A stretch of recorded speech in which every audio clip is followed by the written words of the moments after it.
Hello అండి. ఈరోజు మంచి పదార్థం అంటే అందరికీ నచ్చినదండి. అది ఈరోజు మనం వండుకుందాం. అదేంటంటే అన్నవరం ప్రసాదం అండి. ఎవరికి ఇష్టం ఉండదని ఉండదు, ప్రతి ఒక్కరికి ఇష్టమైన వంట అండి ఇది. అది మనం గుళ్ళో తింటున్నప్పుడు అనుకుంటాం కదా, ఇది మన ఇంట్లో చేసుకోగలమా, ఇలా ఉంటుందా టేస్ట్ అని. నేను ఒకసారి చేశానండి, అలాగే ఉంది. మళ్ళీ మరొకసారి చేసి మీ అందరికీ చూపిద్దామని చేస్తున్నానండి. ఓకే అండి, స్టార్ట్ చేద్దామండి. దానికి కావాల్సిన పదార్థాలు ఏంటంటే ఎర్ర గోధుమ నూకండి. ఇది ఎర్ర గోధుమ రవ్వ అంటారు కదా, అది. నెక్స్ట్ 1 కప్పు తీసుకున్నాను కాబట్టి దానికి 1 కప్పు పంచదార అండి. 1 కప్పు పంచదార, ఇంకా 1 కప్పు బెల్లం, ఇంకా 6-7 ఇవండి ఏలకలండి, ఇంకా పచ్చకర్పూరం, ఇంకా 1 కప్పు నెయ్యి వేసుకుంటామండి. అంటే ప్రసాదం కదా, ఇతరులో చేస్తే బాగుంటుందని ఒక 2 స్పూన్స్ నెయ్యి వేసి అది వేయించాలండి. ఈ నూక గోధుమ రవ్వ వేయించాలి. ఒక 5-10 మినిట్స్ వేయించాలండి. కొంచెం అది బాగా మనకి ఆ ఫ్లేవర్, ఆ స్మెల్ రావాలండి. బాగా వేయించాలి. ఒక 5-10 మినిట్స్ స్లో మీద వేయించాలండి. ఇది వేయించాక అప్పుడు 1 కప్పుకి 3 కప్స్ వాటర్ అండి వేయాలి.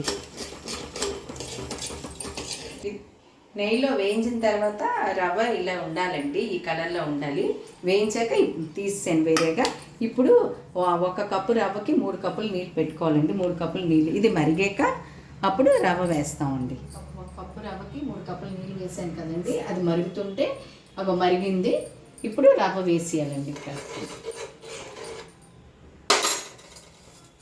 రవ్వ ఇలా వేసేయాలి. మీడియం ఫ్లేమ్లో పెట్టాలి. అలా ఉడికాక అప్పుడు పంచదార బెల్లం అన్నీ వేసుకోవాలి. అది మీడియం ఫ్లేమ్లో పెట్టాలి.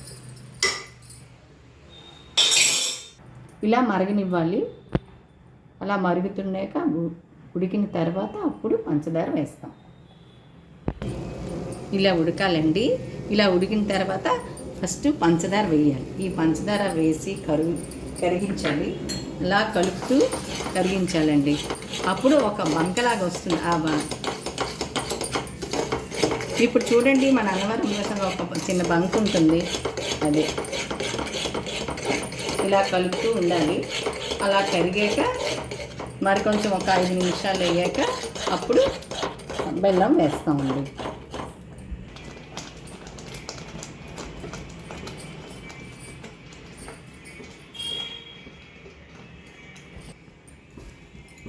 ఇప్పుడు పంచదార కరిగింది కదా, ఇప్పుడు బెల్లం 1 కప్పు వేసుకోవాలండి.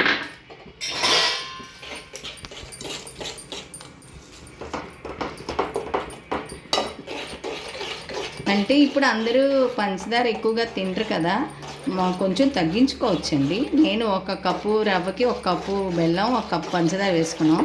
లేదా తగ్గించుకోవచ్చండి. ఇప్పుడు ప్రతి ఎవరికి అంటే ఇష్టపడట్లేదు పంచదార తినడానికి, అందుకే తగ్గించుకోవచ్చు. ఇది ఇలాగా ఒక 5-10 నిమిషాలు అలాగ ఉంచాలండి. అలాగది ఒక బంకలాగా ఏర్పడుతుంది చూడండి. అంటే ఇంకా మంచి కలర్ వస్తుంది. ఏంటంటే నేను పెట్టే బెల్లం కొంచెం ఎర్రగా లేదు, కొంచెం లైట్ కలర్లో ఉన్నది, అందువల్ల కొంచెం బ్రౌన్ తగ్గింది. లేకపోతే చూడండి అన్నవరం ప్రశాంత్ బ్రౌన్ కలర్గా వస్తుంది.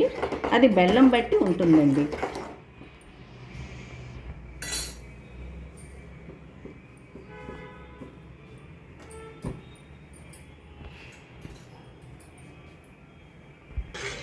బెల్లం వేసాక పంచదార ముందు వేస్తాం కదా, అది వేసిన 5 నిమిషాలకి బెల్లం వేస్తాం. బెల్లం వేసిన తర్వాత ఇది నీరులా తయారవుతుంది కదండి. ఈ నీరంతా చిక్కబడాలి. దగ్గరికి వస్తే అప్పుడు ఏలకల పొడి, కర్పూరం వేసి అప్పుడు నెయ్యి వేస్తాం కదా. చిక్కబడాక ఈ ఏలకలు దంచేసి ఇలా అంటే ఏలక తొక్కతోటే వేసేయాలి, బాగుంటుంది. నెక్స్ట్ పచ్చకర్పూరం కూడా గుండె చేసాము, అది కూడా వేసాను. ఫ్లేవర్ బాగుంటుందండి.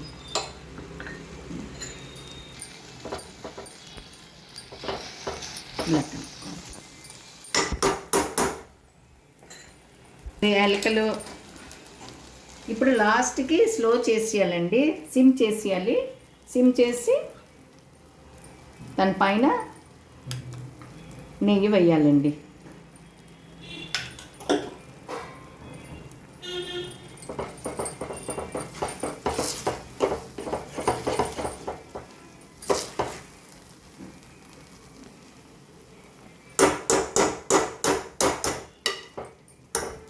ఇది రెడీ అయిపోయింది. ఇది ఒక అన్నవరం ప్రసాదం ఎందుకు ఇంత టేస్ట్గా ఉంటుందంటే మీకు ఒక ట్రిక్ చెప్తాను. ఏంటంటే ఇస్త్రాకులో వేయాలండి. వేడిగా ఉన్నప్పుడు వేసి మడత పెట్టాలి. మనకు అలాగే కదా ప్రసాదం ఇస్తారు. ఇస్త్రాకుల తాలూకా పరిమళం దానికి చేరి చాలా టేస్ట్ అనిపిస్తుంది. అదే ఒక ట్రిక్ అండి. ఇదిగోండి ఇప్పుడు ఇలా వేయాలండి.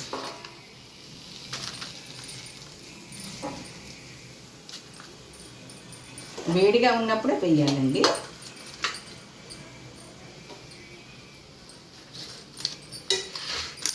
ఇలా వేసి ఇలా మడత పెట్టాలండి. ఇలా మడత పెట్టి ఇస్తే మనకి గుళ్ళో ఇస్తారు కదా, సేమ్ ఆ టేస్టే మనకి కనబడుతుంది. వేడిగా ఉన్నప్పుడు ఆ ఇస్త్రాకుల తాలూకా పరిమళము చేరి దాని టేస్ట్ వస్తుందండి. గుడిలాగే ఉంటుందండి. రెడీ అండి. టేస్ట్ చేసి చూడండి.